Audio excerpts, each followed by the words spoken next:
All right. Hi, everybody. Hello and welcome or welcome back. If you are just now joining us, you are coming in the middle of day one of Power to Fly's Diversity Reboot 2023 Virtual Summit Series.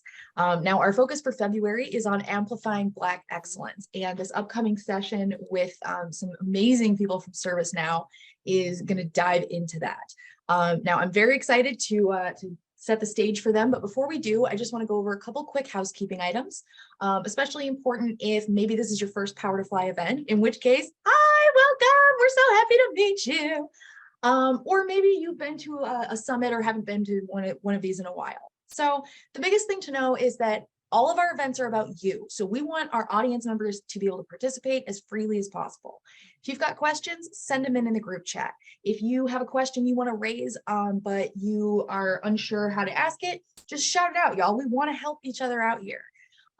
Please feel free as you are interacting with our fellow attendees or communicating with our speakers. Just make sure that, as always, we are leading from a place of kindness and respect. Now, I'm very excited to introduce our panel, but the last thing I want to highlight before we do is that if you are looking to earn SHRM credits or continuing education credits for the Society of Human Resource Managers, you will want to refer to the code at the top of the slide in front of you. If you are not part of SHRM, no worries, y'all. Sit back and relax and get ready to enjoy this fabulous conversation. Now, we are about to speak, like I said, to some members of the ServiceNow organization. And one of the things that we want to talk to them about is how Black excellence can and should be happening across every level of an organization.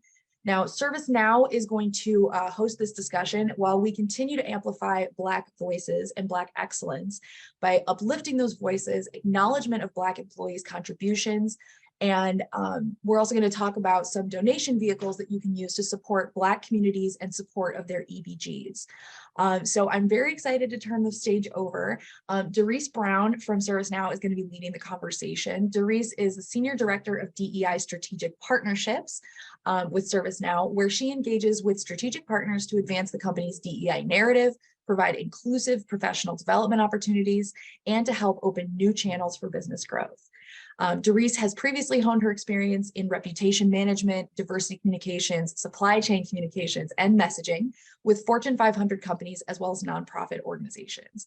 Doris holds an MBA from Cardinal Stritch University and a BA degree in professional communications from Alverno College.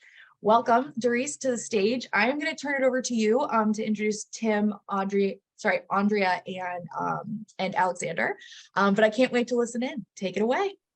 All right, thank you very much. There is one slight tweak to what Meg just said. Alex is actually going to be moderating today's panel, so super happy about that. Alex, I'll give it over to you. All right, thank you, Darcy. Hey, how's it going, everyone? I am Alexander Losu. I'm currently an analyst on the Diversity, Equity, Inclusion team at ServiceNow, and I have the great honor of moderating this panel today. So I'd like to start it off with first saying thank you to Power to Fly for having us here. And then also wanted to give some background information about who ServiceNow is and what do we do, right? So ServiceNow was founded in 2004 by Fred Luddy to help employees and organizations seamlessly work through digital workflows. So take a moment and think about your daily task as workflows. From employee onboarding during COVID, scheduling a doctor's appointment through an online portal, or ordering coffee from Starbucks through your mobile app. These processes are all built on workflows and spur innovation, making the world work better for everyone. So these are just a few examples of how ServiceNow support 80% of Fortune 500 companies, such as Starbucks, Delta Airlines, Overstock and Wayfair, the NBA, the WNBA, Zoom. I mean, look, the list goes on, and that's just to name a few. So shout out to ServiceNow for allowing myself and my colleagues to be here today to talk with you all about today's topic, which is amplifying Black excellence. So with today's topic being about amplifying Black excellence, that all starts with you. You can amplify yourself and others at any level. And I'm excited to explore with you how and why amplifying Black excellence can and should happen across every level of the organization. So we'll get into how ServiceNow helps to uplift Black voices, acknowledge our Black employees' contributions, and design donation vehicles to support Black communities and support our employee business groups, or as we like to call them, EBGs. You may have also heard them referred to as ERGs. So now my favorite part is going to be introducing our rockstar studded panel. And first up to bat is Tim. Tim is VP and Treasurer at ServiceNow. In this role, Tim is responsible for capital markets, treasury operations, currency risk management, investments, and insurance. Tim was also the key architect of ServiceNow's $100 million racial equity fund launched in February 2021, with the objective of building equitable opportunities within Black communities by facilitating sustainable wealth creation through home ownership, affordable housing, entrepreneurship, and neighborhood revitalization. Wow, that's a mouthful. Prior to joining ServiceNow, Tim held several treasury roles in various industries, including social media, software, internet infrastructure, smart grid technology, data storage devices, and transportation. Tim earned a Bachelor of Arts in International Business from Whitworth University in Washington and an MBA from Willamette University in Oregon. And one round of applause for Tim. Excited to have you here on the panel with us today. Next up to bat, we have Darcy Brown. Darcy is Senior Director in DI Strategic Partnerships at ServiceNow, where she engages with strategic partners to advance the company's DI narrative, provide inclusive professional development opportunities, and help to open new channels for business growth. Before joining ServiceNow, Darcy honed her experience in reputation management, diversity communications, supply chain communications, and messaging with Fortune 500 companies and nonprofit organizations. She holds an MBA from Cardinal Stritch University and a Bachelor of Arts and Professional Communications from Alverno College, both located in Wisconsin. Darcy also serves as board co-chair for Mentor Greater Milwaukee, is a proud Executive Leadership Council Fellow, member of Delta Sigma Theta Sorority Incorporated, and a 2020 Empower Future Leader. Give it up for Darcy Brown. And last but certainly not least, we have Andrea. Now, Andrea manages the production and publication of thought leadership content for global marketing campaigns at ServiceNow. In recent years, Andrea worked as a video producer and integrated campaigns manager throughout Southeast Asia. She has produced content for the likes of Jay Shetty, as well as marketed campaigns for brands such as Meta. Andrea earned her master's degree in journalism at the University of Hertfordshire in the United Kingdom and now resides in Atlanta, Georgia. Look, the resume of these people are amazing, and I'm happy to be here on this panel with them. So now we're going to start with you all's favorite part, which is the actual questions, the meat of the subject. And who's going to start us off is none other than Tim. So Tim, starting with you, as Vice President and Treasurer, you remain vocal for the need to identify, hire, and develop talent for ServiceNow. Would you share a little more about your background, how you amplified yourself and your abilities if and when no one else would, and how would you encourage others to do the same? Alexander, first of all, thank you so much. It's great to be here. And that was quite the intro, by the way. So thank you. So that's a good question. And I guess I probably would go way back, but I'll start with at least college anyway. So when I graduated from undergrad, it was a small school, like you mentioned in Washington State. And I graduated, I was like, hey, I need to get a job. And I was trying to find a job and I just could not find a job. Every time I went for an interview, they said you just don't have the relevant experience.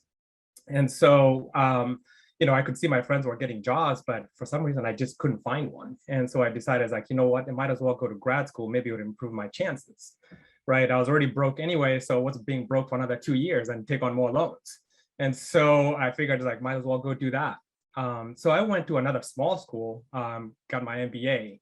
And then after graduation, I was like, hey, at this point, I got a few jobs here and there during grad school. And I thought, I was like, well, I should have pretty good chances now. I guess much to my surprise, I couldn't find a job again. And I was watching my friends just get jobs at Microsoft, at Deloitte, at Intel, and so many other companies. And I just couldn't figure out, why couldn't I not find a job? And so, after about, 6 months, I figured I need a job to survive. And so I ended up taking actually a night accountant job at a hotel in Portland. And this was a graveyard shift job. And it's the last thing that I thought I would be doing after getting an MBA. But it was humbling, to say the least, right? And so, a year after is when I actually, found a job in the paper, surprisingly, right? Back in the days when they used to advertise jobs in the paper. And so, so I got a job doing accounting, and I never thought I'd ever be an accountant. But it actually opened a lot of doors for me at that point. So I just, decided I just want to learn, got into a corporate environment. And the one thing that I learned during that time is there was projects that people didn't want to do. And I decided these are the projects I'll take on. So I used to look for those types of projects. And those are the projects that actually got me noticed. Like, hey, it's you got this ugly project, give Tim this, he'll go figure it out. And so I took that on. And then over time, it was actually not even my manager who noticed the work that I was doing, is actually their manager. Her manager noticed it. And then there came a time when he said, hey, by the way, we're moving from this mainframe environment to Oracle ERPs. Would you be interested? I was like, sure. I didn't know anything about ERPs, never done any implementation of any kind, but I said, sure, I'm in. And so it gave me an opportunity to really learn a lot about not only just kind of systems, but finance in general, and introduced me to a lot of different people at that point, because we had to work with so many people from different groups outside of finance. And so through that experience, it opened new doors, and that's how I ended up in Treasury. And I had no idea what Treasury was. Nobody ever taught Treasury in school, but I figured here's an opportunity to learn. And I was, fortunate enough where I ended up with a manager who was really supportive and encouraged me and just said, hey, you just come along, sit in meetings, just listen in. You might not understand what we're talking about, but at least you'll get to, pick up a few things. And so I kind of learned a lot through that process. And over time, he actually became my mentor. And it's somebody, I haven't worked in that company for about 20 years, but I still talk to him probably once a quarter. And so he's been really supportive in terms of as I've grown in my career, really helping me with situational things, right? It's not even technical part of it, but it's more situational things.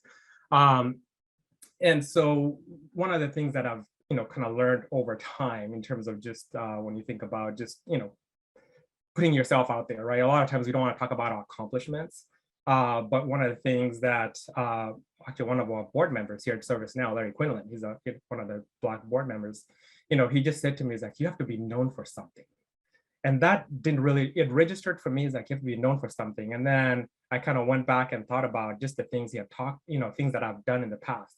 Is hey, you're a problem solver, right? You're somebody who comes up with ideas. So it's kind of, those are the small, sometimes we don't think about them, but those are the things that he said, being known for something that people will come to you for, A or B or C, whatever the case might be, but that's what you're known for.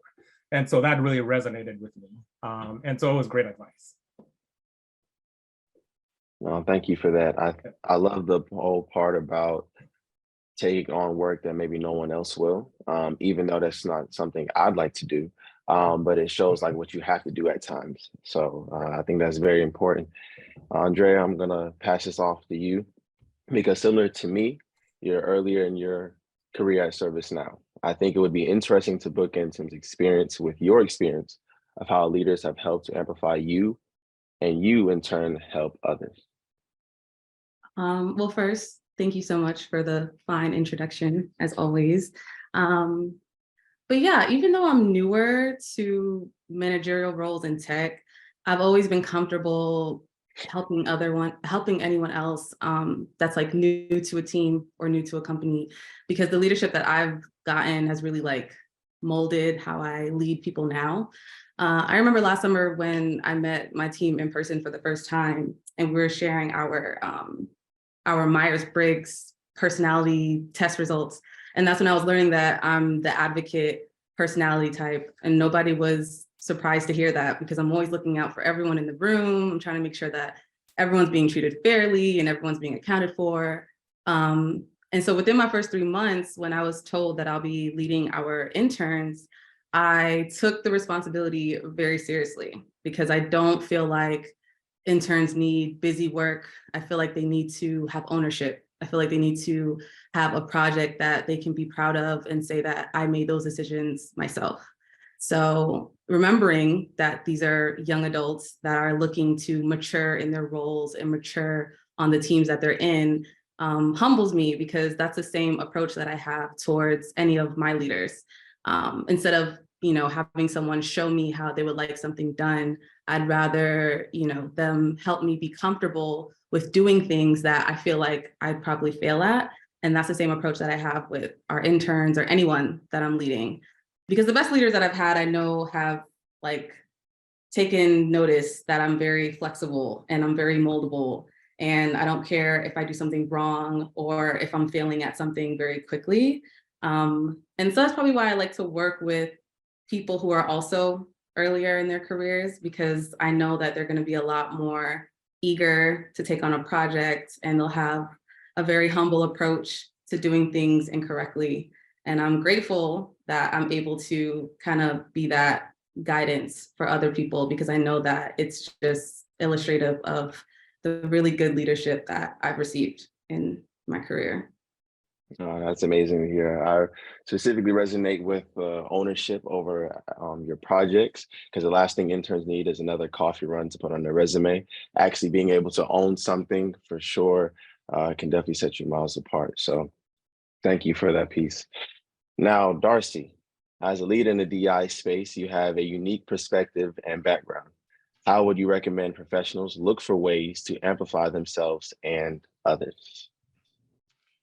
Thank you, Alex. Well, the first thing I think about, similar to Tim, again, I'm about to date myself, but I was always taught, you keep your head down, you do the work, and people will notice. And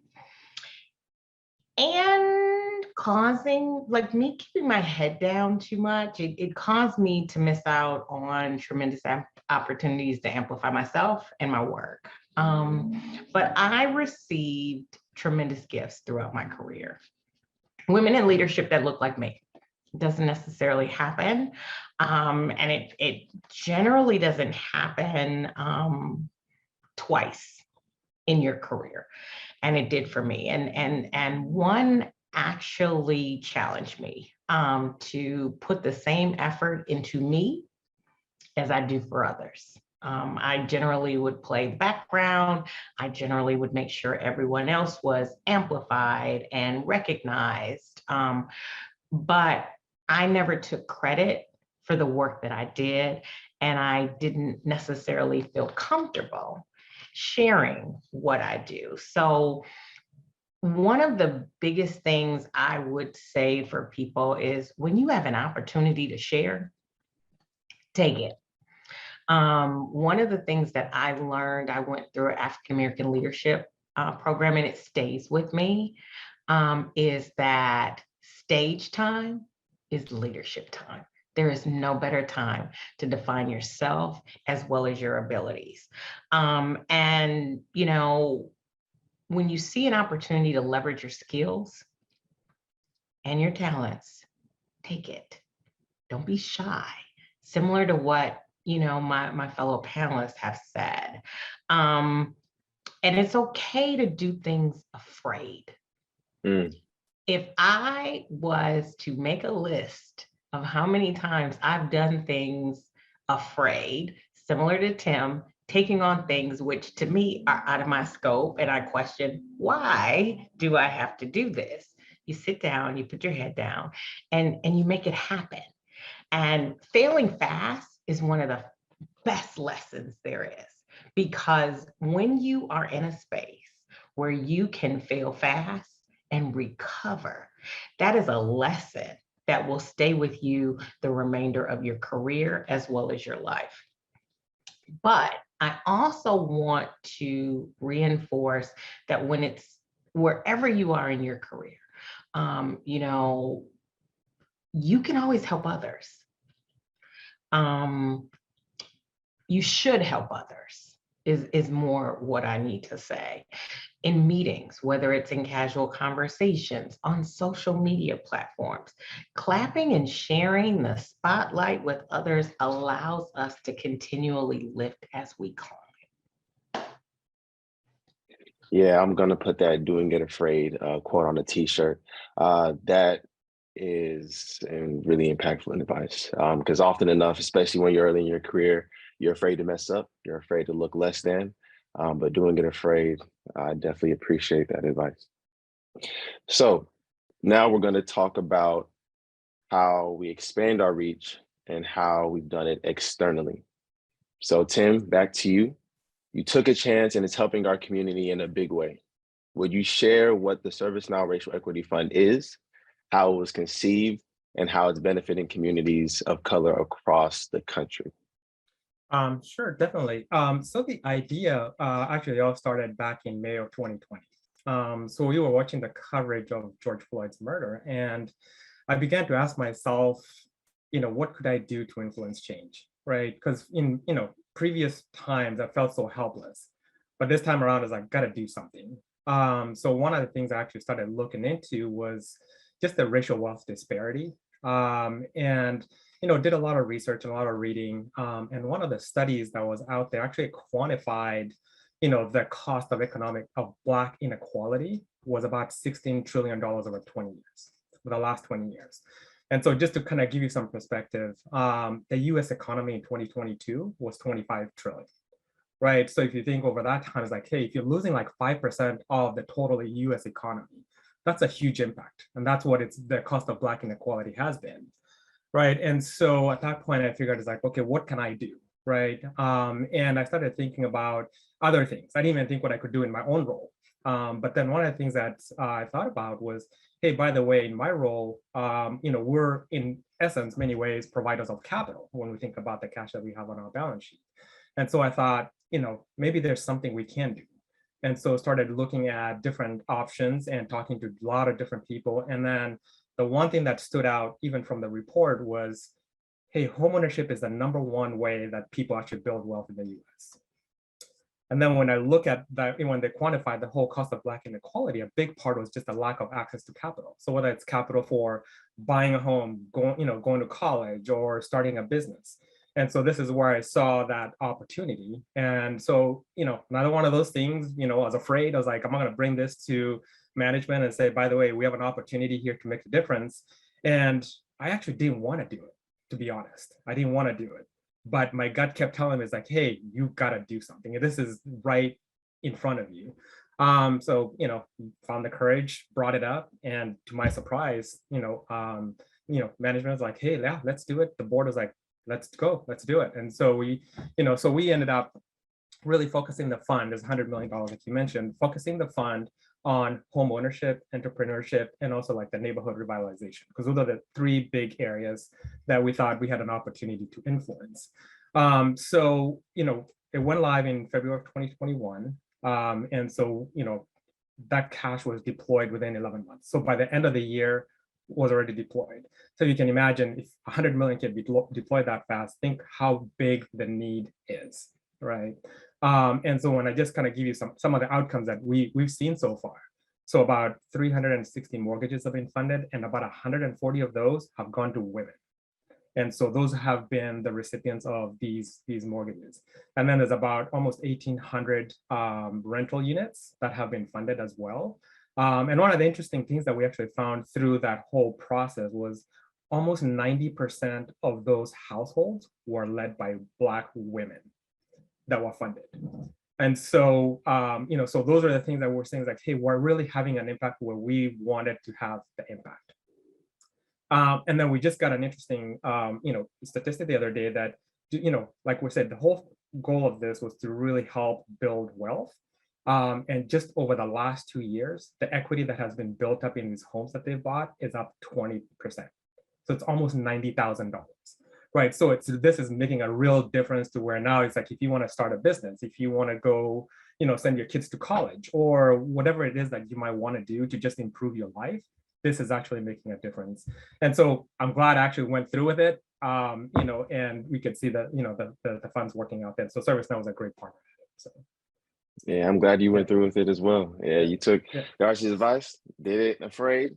And look, that's the definition of putting your money where your mouth is, or putting your organization's money where its mouth is. Exactly. That's right. Okay, so we're going to sidestep a little bit, and we're going to acknowledge the fact that in our audience today, we have a few allies. All right, so we're gonna now talk about allyship. So Darcy, I'd love to hear your thoughts on how allies can show up and their role in amplifying Black excellence. Thank you. Allies play a critical role. As you know, the makeup of most organizations, there's very few where Black talent has critical mass. So the first thing I challenge all to do is really open your mind as to what an ally really is. I look at you and Tim being here with us today. Majority of the audience is women. Our focus is on amplifying Black excellence. And you all are playing a critical role in this conversation as our allies. So I want people to understand that allies can look like you and sometimes that they don't. Men, they can be women, they can be other people of color.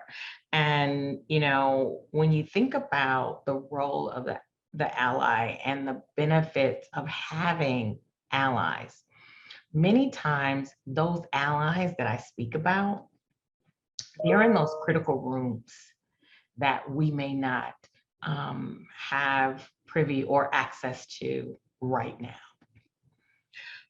The allies have an opportunity to uplift and to amplify the talent that is within their specific teams and throughout the organization. So I always attempt to challenge allies to expand their circles. One exercise I used to do in meetings is I would challenge leaders to look at their phones and look at their contacts and ask them if they would eliminate anyone that could be their family or a, you know, part of their reporting structure. How much diversity is in your immediate contact list? If you notice that there is diversity lacking there, you can change that. And while we may all look different and we may come from different places, we all know that equity is the only thing that will change the face of corporate America and tech. When we think about innovation, when we think about how to continue to propel ourselves forward, we have to do it together.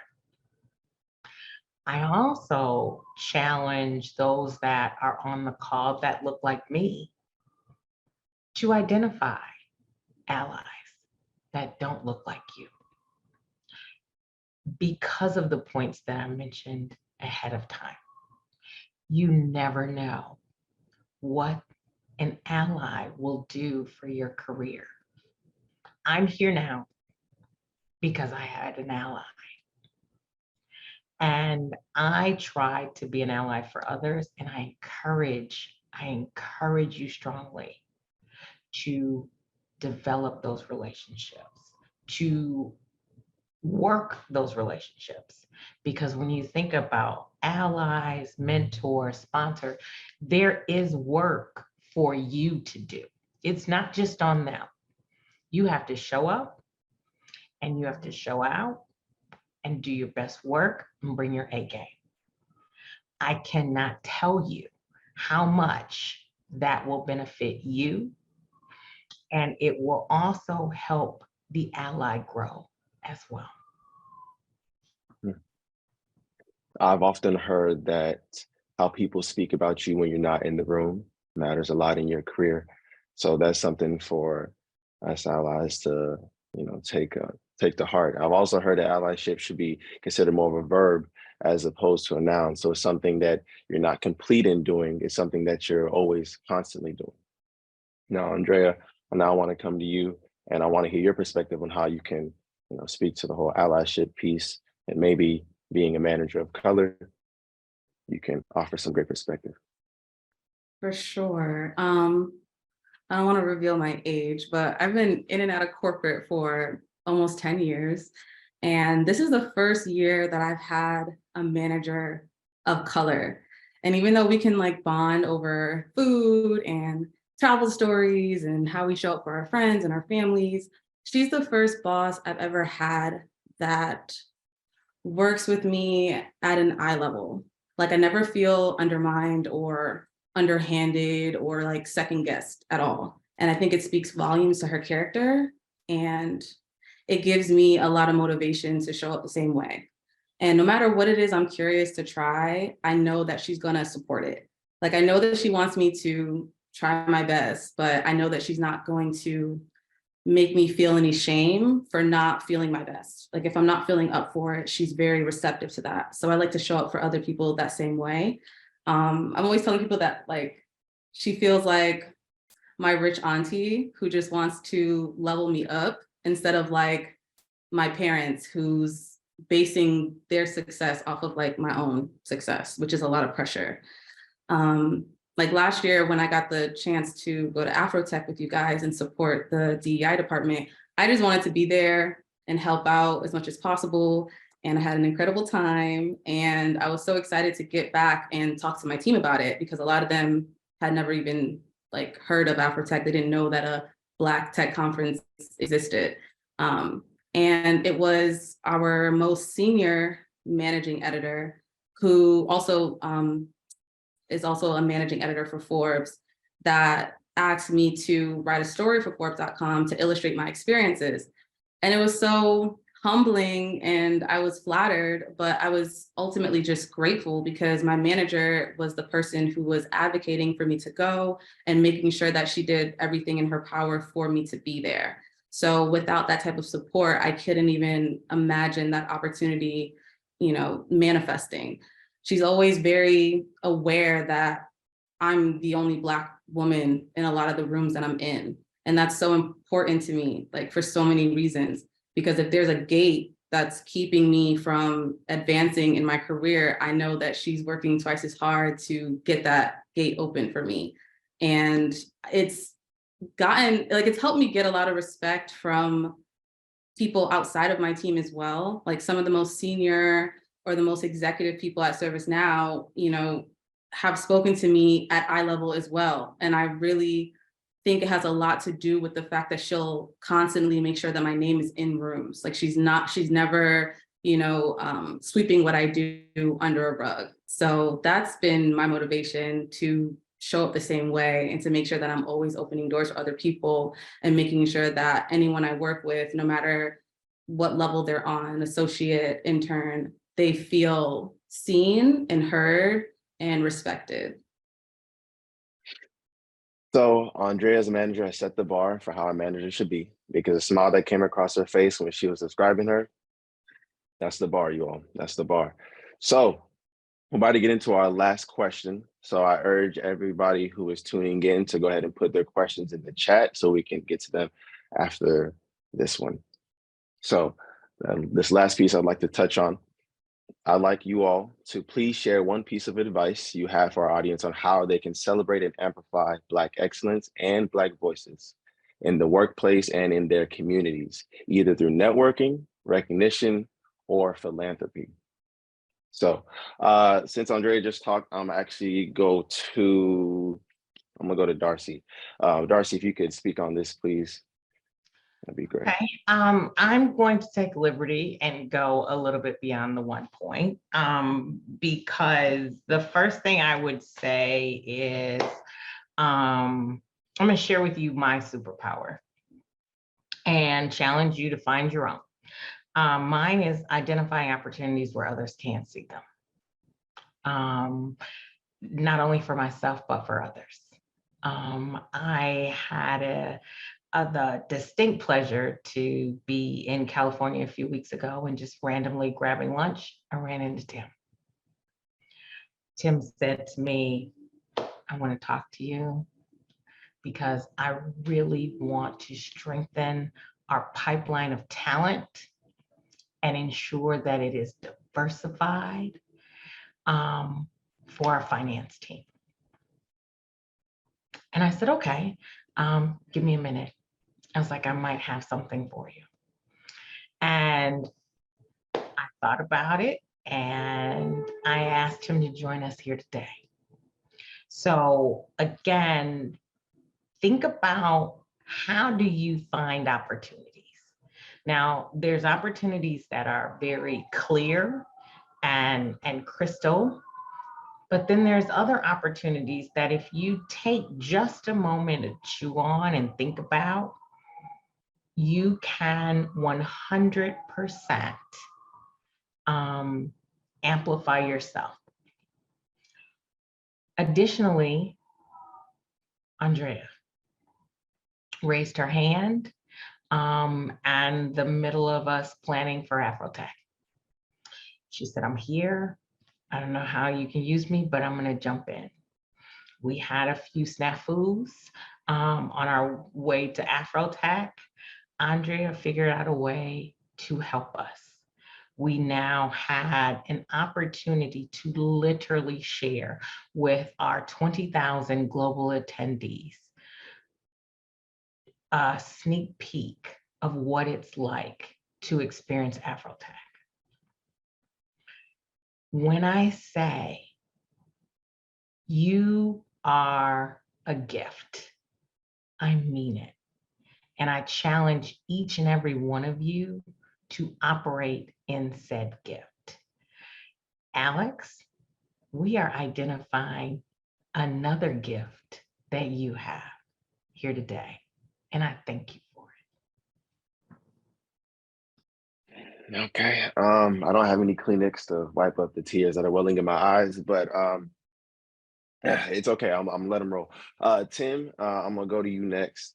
Do you have any advice for the people tuning in today to how to amplify Black excellence and Black voices in the workplace, in their communities, either through networking, recognition, or philanthropy?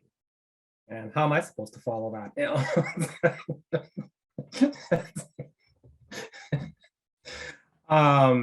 No, I think here's maybe two things. So one is what I kind of said off the top in terms of being known for something, right? And so sometimes we don't even think about those as accomplishments, but just being known for something, right? It could be, like I said, problem solving, creating an idea, whatever it is. Like people come to you for something because that's what they know you for. And then don't be afraid to embrace it, right? And embrace it and talk about it, talk about your accomplishments. Sometimes it's hard for us to talk about what we've accomplished because they're like, I just want to keep my head down. Like Darcy said earlier, it's like, keep my head down, just do the work, right? But sometimes you have to be out there, talk about it so people know what you're doing for one, right? And also, it also gives people ideas of, hey, I can also do the same thing, right? Especially in our communities, like, hey, this person did this, like, hey, tell me how you went about it. So you become a resource for them. And then the second thing, which was great advice I got from Ken Coleman, who was actually one of the first SVPs at HB. And I had just talking to him and just things like, hey, by the way, it's like a move, as I kind of move up the corporate ladder, it's like, sometimes I keep feeling like I have to prove myself. And then he stopped me right away and told me, he's like, why do you have to prove yourself? You already got the job, just do the job. And that really resonated with me. Because sometimes we do feel like we're an imposter. At least I do feel like sometimes I'm an imposter, right? But it's like, no, you already got the job, just do it. I've often felt like that during my first year with ServiceNow, full transparency. So it's amazing to hear someone of your stature be able to speak to that as well. And that's something I think we're constantly having to face as members of underrepresented groups. So it's encouraging for sure to hear advice like that. Now, Andrea, you're gonna round us off with your advice on how we can amplify Black excellence, Black voices in the workplace and in the communities, either through networking, recognition, or philanthropy. Okay. So I definitely feel like it's easy to, well, it's probably easy for any of us to fall into like this habitual routine of checking off boxes all day so that we could feel accomplished. But I really encourage everyone to think about the first time you've done something. And it could be as simple as the first time you're trying a new style, or like me, the first time you're on a panel, but you're feeling nervous and anxious and you're like worried about how you're going to be perceived by other people. But I want everyone to think about when they finally feel like a sense of relief.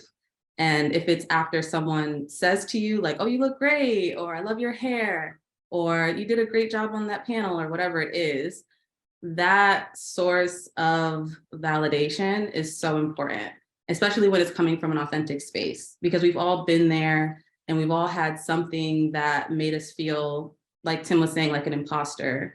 But it's important to just have or give reminders to other people to let them know that they're seen and let them know that they're appreciated. So definitely take it into account to be more validating with the people that you work with and focus less on checking off boxes just to feel personally fulfilled. Thank you for that. Thank you for rounding this off with how to amplify Black excellence. So we're now going to transition into the Q&A portion. So I see that we have at least one question in chat. Again, if you have some questions, feel free to drop them in chat and we'll get to them. I'm going to start off with, I do not want to butcher your name. So I'm just going to read your question because you know that you asked your question. So, how can I educate myself on the history and struggles of the Black community? I'm going to pass this one to Darcy first. Okay, I will take that question. I think one of the first things I encourage people to do, regardless of where you are, is you have to put forth the work.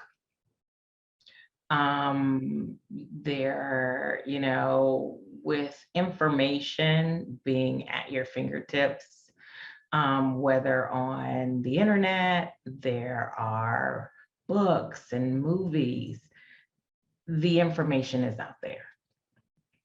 And you just have to go and you have to diligently seek it.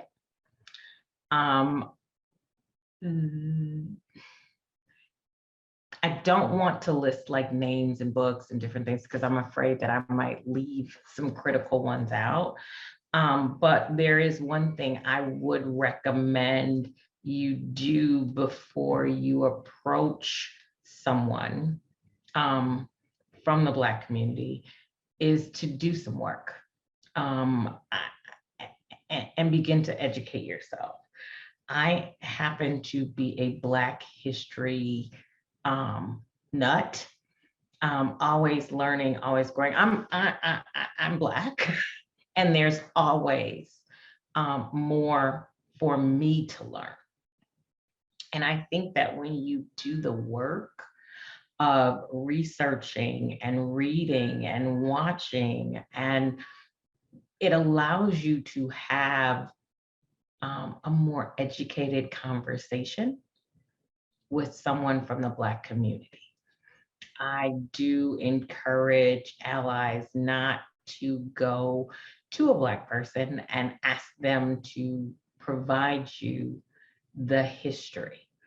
But I do encourage you that after you have done your work, then you can have those conversations, because the history of Black people is not separate from world or American history. We are not a monolith, which means that we don't have a cheat sheet of facts that we will regurgitate off the top of our heads. I, for one, and I don't want to speak for everyone on this panel, I welcome questions and conversations if you've done the work. So my short answer is you can put in Google, you can Google Black history. You can go to Netflix, Hulu, whatever your streaming service is, and you will find a plethora, especially during Black History Month, that will provide you various sources of history. So it really depends on what part of history you're looking to learn more about, because it is a very, very rich history that goes back further than our arrival in the US and other countries. No, honestly, the information is out there. I'm glad you pointed that out. So for anyone who has questions, look, we have all the resources nowadays, all the resources, more so about that desire and want to actually learn. So before I move on to the next question, Tim, Andrea, would you all like to speak to that question at all? Oh, I think Darcy said it best. So I don't think I have anything else Yeah, to she add covered it on for that. sure. It did. You can't follow Darcy sometimes. Nope. I should have went with Tim first. Just gotta let it go. Yeah. I know for next time. Okay, so for this question, what can we do to create safer and more just spaces for Black excellence to thrive? So since we went with Darcy first, we're gonna go with Andrea first this time. So again, that question, what can we do to create safer and more just spaces for Black excellence to thrive? Love that question. So there's a first thought that I had, but I don't want it to come across insensitive, but it's definitely to read the room. And I don't mean that insensitively. I definitely just encourage people to acknowledge what might make someone feel uncomfortable, because of course you're not always going to know, but it could be something as simple as someone not getting credit for something. So if you notice that a person of color isn't getting credit for work that that they've done, the first, like the direct route to allyship is to ensure that they receive that credit and that recognition, because maybe for the person of color, they're so accustomed to it that they'll dismiss it and they'll just say to themselves like, okay, well, this is something that's always happening. And so it just perpetuates that history. But instead, just disrupt it, read the energy of the room, acknowledge that everyone is so excited to congratulate the wrong person, and then redirect that energy towards the person who deserves that credit. And that's just one example, but definitely taking steps back, like acknowledging that a lot of people of color are really accustomed to keeping their head down or, being last in line. So being that person who can get out of the line and ensure that the person who's just so used to this type of treatment is being empowered to no longer treat themselves that way. It's like you're rewriting history right there. And it's definitely amplifying what that person wants to do with them, with their career, with their life, whatever. But just knowing that they have someone who's supporting them and encouraging them and willing to get on the ground so that they can, get on their back and actually have some leverage. That's really important, I think. I love that piece of advice, especially for the folks who may have grown up in maybe more communal cultures or environments. You're not used to highlighting your own accomplishments. So it's very important, very just of someone to highlight someone else's accomplishments when they may not even be recognizing it themselves. So thank you for that. Tim, I'm now going to ask that same question to you if you have anything to speak to it. What can we do to create safer and more just spaces for Black excellence to thrive? Since I've kind of been in the game more than a minute, so what I try to do is really have conversations, especially with early in career and even people who are sort of mid-careers, if you call it that, is just have conversations of my experience, right? And how to navigate. How do you navigate the corporate environment? Especially for me, having been in companies where I was either the only Black person in finance or just one in a company, right? And then, just kind of my progression of my career is like, how do you navigate different situations? How do you look for opportunities, right? And so kind of helping in that, in that, but I also try to also take a pulse, right? And say, it's like, okay, when you came here, what were your expectations, right? Are we still meeting those expectations? And if not, why not, right? Because that's the only way you kind of find out exactly what's going on. So essentially you're open to listening as to what's working and what's not working. And then for me is now to go back and say like, hey, by the way, here's what we need to do differently, right? And we're already doing that like for our finance team. You know, I'm leading sort of like the D&I efforts on the finance team. And so that's the feedback I take back and say, by the way, leadership team, here's what's working, here's what's not working, and here's what we need to do different, right? So that's how I see, you know, kind of creating that, you know, that space and just helping, you know, the development. No, I like that point about taking a pulse. I think it could be very easy to have somebody come in the door and just say, all right, job done, we're all good to go. But no, having that check-in, that's vital. So we probably have time for one more question. Before I get into the next question, Darcy, would you like to speak to that last one at all? Sure. I definitely echo Andrea and Tim. I think when we think about what we can do to create safer spaces and for Black excellence to thrive, you can start with just the basic conversations, as Tim said. Letting people know that you are there. Every day we wake up, different things are happening throughout the world. Whether it's in your backyard or in a country sometimes you may never have even heard of. When you make yourself available to people, that helps to really break down the barriers to psychological safety. When you are in a leadership role, you want to create safe spaces and more spaces. Again, I have to go back to Tim. He is 100% committed to diversifying what finance looks like and helping break kind of that mold of what people think about when they think about finance.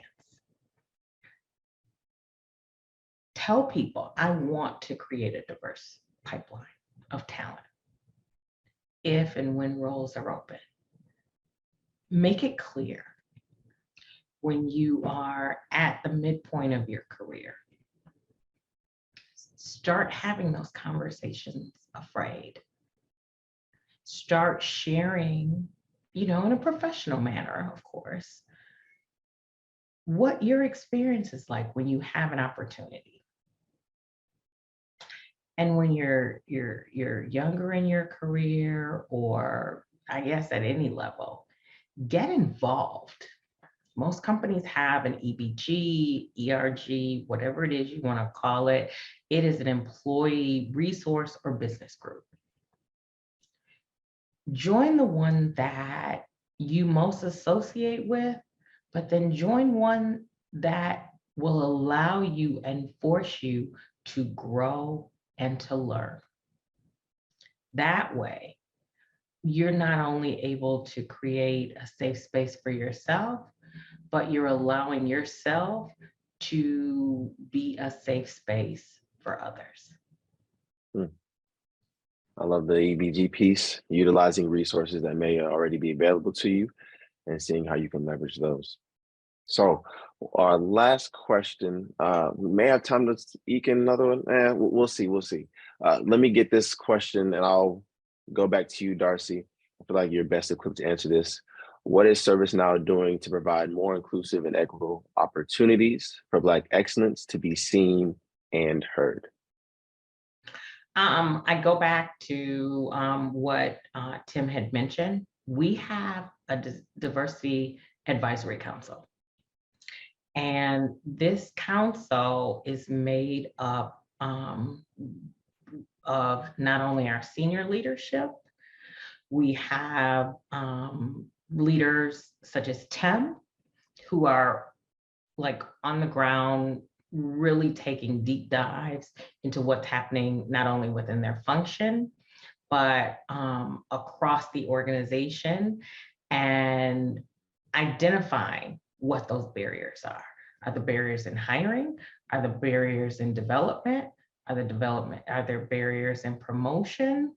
And so when you have leaders that have carved out time from their very busy schedule to help ensure that there is an equitable space for all, I think that is a huge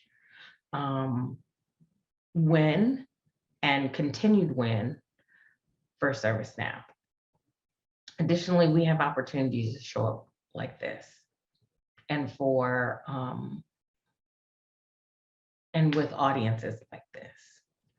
So having an opportunity to share with an organization like Power to Fly what our experience is, you're able to see us representation from different levels. And I think that ServiceNow, we have a journey to go, just like corporate America. But I will say that I am very proud of our company. I am proud of our leaders who are digging in, and they're determined to solve this.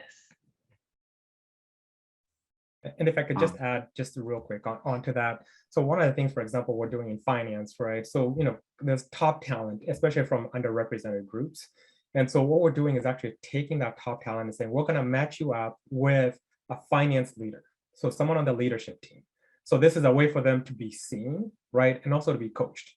Because sometimes they're at levels where they might not have that access to that leadership team. But in this case, they're actually being matched up with the leadership team, and they're spending time with them over the next 12 months or so. So that's I just wanted to have that on there. No, I'm glad you added that piece. Yeah. There are definitely honest and concerted efforts at ServiceNow to amplify Black excellence. So I'm definitely happy and honored to be a part of that, as are the rest of my colleagues, I assume. So now we're on the tail end, so we do have to wrap up.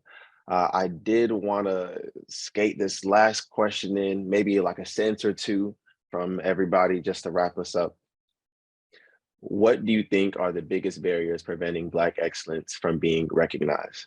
So a sentence or two, I know that's not a lot, but I'm gonna pass this off to Andrea first. Again, the question is, what do you think are the biggest barriers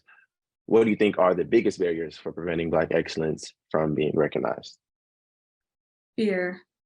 I think when a person fears their own trajectory and where that's going, or maybe just their own career path and where that's going, then it could be easier for them to maybe get in the way, and they won't think about the next person and how that person can also be uplifted and amplified. And that's why I spoke so highly of my manager and us being able to work from an eye level or eye to eye level, because then I know that I'm gonna consistently be treated fairly, and I don't have to worry about how many years I have under my belt, or how many people I'm like chummy with. Like, I know for a fact that my work is what my what my career trajectory is going to be based on. And I think it's important to approach anyone in your community with that fearlessness. So. That's a good one. That's a good one. Okay, sentence or two, Tim. How to remove those Black barriers, or the biggest ones facing Black excellence? Sometimes just lack of opportunity. I think that's a big one for me. Just not getting the opportunity to even showcase our work, right? And so it just never gets to a certain level, right? It just essentially dies at say whether it's a director level or even a manager level, and it just doesn't get seen at that point. I think that's one of the biggest one, and I think the other one I would say is sometimes I've seen this in my career. It just didn't look the part. I just did not look the part. And so I just did not get that opportunity. That's a good one. All right, Darcy, round us off. All right, I'd link both of them up and just lump it into a scarcity mindset. You don't have to lose for someone else to win. In fact, when you give others an opportunity to win, we all win. That's beautiful. That's beautiful. All right, Meg, we're going to pass this off to you. That concludes our panel. Thank you all for joining us. But Meg's going to say a few words and sign us off. Thank you so much, Alexander. And I want to say a big thank you to the entire panel, Doris, Tim, and Andrea, as well as Alexander. Thank you so much, all of you, for sharing your time and your expertise with us. We really appreciate it.